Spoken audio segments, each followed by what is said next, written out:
Okay, so I'm going to show you something here. Now it's going to get shaky for a second. I'm going to try to keep it as steady as possible, but these two here, because every time I seem to move it goes out of focus. Alright, so just beneath these two plugs here, that's for my aux 2. We need to get to aux 1. So you have, like I said, you can see them barely in focus here. I'm sorry, I really apologize.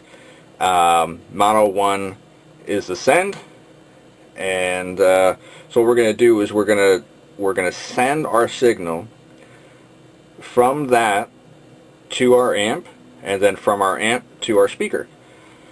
So I'm going to show you how that works. But first, I'm going to come down here and see how we have a send and RTN, that's return. So if you see on the top there, I'm going to try to point there. See, it's Moni 1, Moni 1. So that's your send and return. Now we're only going to worry about the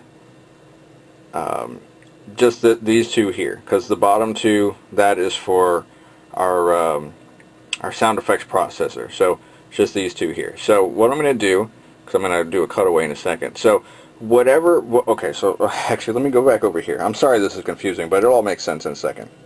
So I'm going to use the microphone there, and the bottom one says effect, this one right here. That is for how much of that signal do we want to send to the sound effects processor. So the same thing with monitor 1, so, or aux 1.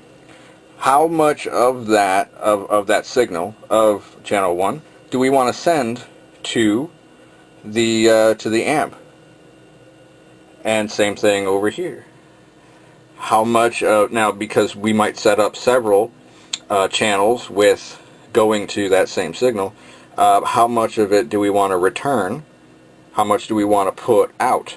How loud of a signal do we want to send from our mixer to our amplifier, which is over here?